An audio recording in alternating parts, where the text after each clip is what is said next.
Orang berpikir heran, apa yang mereka kejar ke Palestina? Andai ada orang ingin merebut Irak, masuk akal. Merebut Irak karena banyak sumur-sumur minyak. Andai ada mau ekspansi ke Kuwait, masuk akal, karena sumur minyak di Kuwait banyak. Kenapa kembali ke Palestina? Ada apa? Tanah yang tandus, tanah yang kering kerontang. Mereka ingin membuat sebuah negara dengan keyakinan akan turun Mesias, sang juru selamat yang dijanjikan oleh Tuhan, dengan syarat orang-orang Yahudi mesti kembali ke negeri yang dijanjikan Tuhan. Yang kedua, Mesias sedang menunggu. Mesias melihat ke bawah. Kalau dia tengok di bawah masih banyak gurun pasir, dia tidak mau turun. Dia ingin melihat hijau. Kalau sudah dibentang karpet hijau, baru dia turun ke bawah. Maka yang dimaksud dengan hijau itu adalah ditanami tanaman-tanaman hijau, penghijauan yang luar biasa. Dan ketika Israel masuk ke Palestina, mereka ambil tanah itu, mereka hancurkan rumah orang Islam, mereka buat tembok panjang. Penjara terbesar dan terpanjang di dunia adalah Palestina. Mereka kurung orang Palestina. Mereka buat tembok beton yang tinggi, panjangnya 700 km lebih. Dari Pekanbaru kita lihat, Anda menuju Medan Sumatera Utara 600 km. Mereka membuat tembok tinggi 700 km.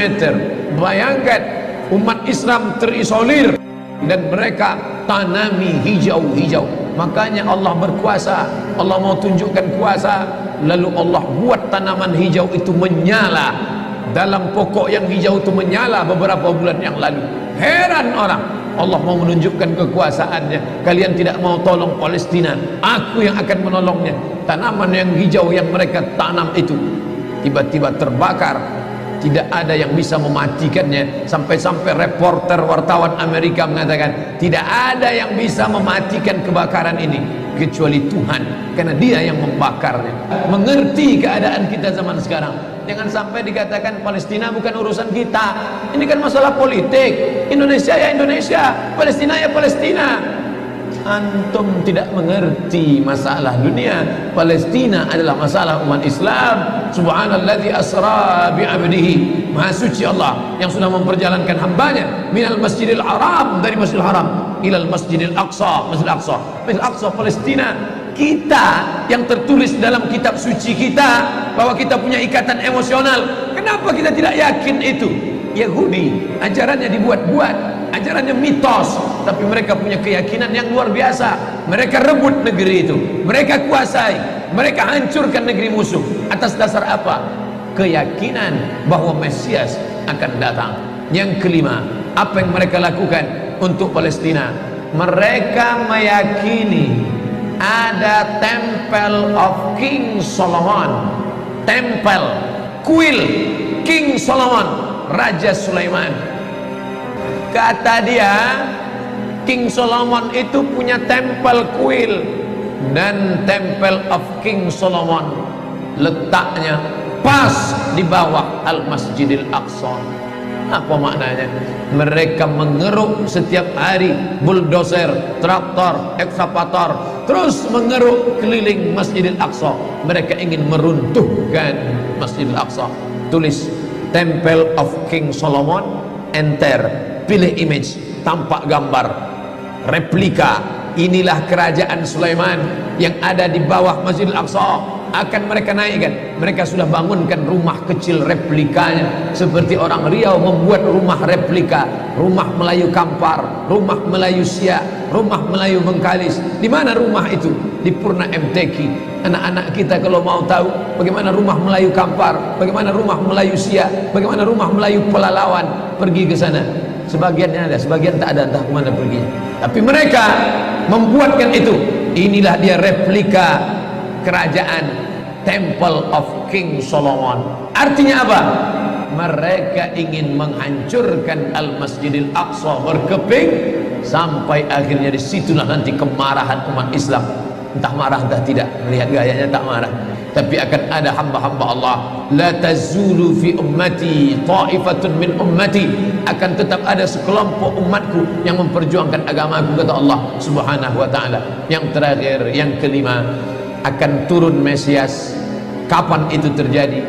Ketika terjadi perang besar. Sebetulnya dalam agama Islam sudah dituliskan yang dimaksud dengan Mesias itu siapa. Kata Imam Al-Hafiz Ibnu Hajar Al-Asqalani dalam Fathul Bari, yang dimaksud dengan yang dinanti-nanti mereka itu adalah Dajjal.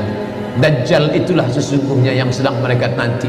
70,000 Yahudi wara'ad Dajjal. Ada 70,000 Yahudi yang akan berada di belakang Dajjal ketika dia turun nanti. Makanya tiap hari, tiap petang kita berkata, Allahumma inni a'udzubika min azab jahannam wa min azabil qabri wa min fitnatil mahya wal mamat wa min syarri fitnatil masihid Dajjal.